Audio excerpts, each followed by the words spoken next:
So this is Monaco as you see it. They have their own passport as an independent sovereign country. As I was saying before, they don't have military, but they rely on the military of France. But they don't really go to war with anyone. It's a very safe place. And people are very friendly. I asked the storekeeper who I bought this from how to get to the top. He said, take bus number 1. And then the other lady outside, she told me exactly how to get to bus number 1. And they both speak English, which was very good. So the stereotype in France, I mean, French people are here as well, but the stereotype is they don't speak English. But over here, I've had good experiences so far. Airbnb host speaks great English. People here speak English. So far so good. I'm gonna continue on to the top, where you'll see the best view. Oh, the other thing about this place is, if you know about or are into car racing, Monte Carlo, if you heard of it, that's where the racing goes on. So this is where it all happens.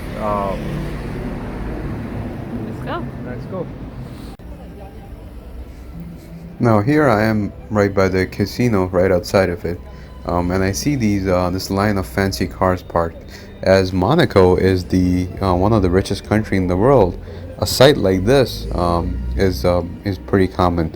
You know, as you saw in the beginning of the video, someone just coming out of a Bentley, and here you have these Ferraris parked one after the other, and you know, people are walking by just as you know, as if it's something casual.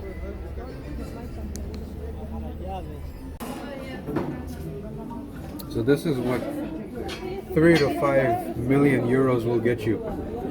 If you're looking for a place, this one is what, 90s, which what, 2 terrace on the 13th floor. It has an entrance, living room with fitted kitchen. It's not a whole lot of space, but you'll be living in Monaco. So if you want it, go for it. I mean, it's beautiful, but it's way more. I mean, I wouldn't be buying this, but it's okay to look at it. Now, these are some of you know, Christmas style decorations right by the casino. Now, one of the interesting thing about Monaco is, you know, it's famous for its casinos, but the citizens of Monaco are forbidden from gambling. So they're not allowed to go and gamble. Well, you might wonder, how do they make money? So it's the tourists that come and go into these casinos and play. And also they spend money on shopping, etc. And that's how they end up making their money. Now this place was originally built as a fortress. That's why you see these cannons over there. And this is a monument here. This belongs to Prince Albert I. Today, Prince Albert II lives in it.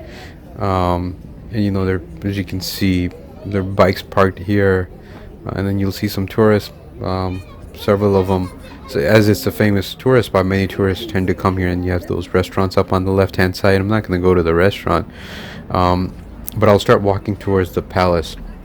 Now, let me share with you. So, as I said, you know, this was originally built as a fortress around 1100 or 1190, around there, and later on, towards the end, after a few hundred years, you know, it became the residence of Grimaldi family. Now, this person that's standing right here, or this depicts a monk and who has a sword with him.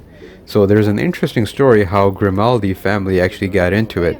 So the fortress was built in 1191, and then somewhere towards the end of 13th century, this person, whose name was Francois Grimaldi, he showed up wanting to seek refuge in this palace.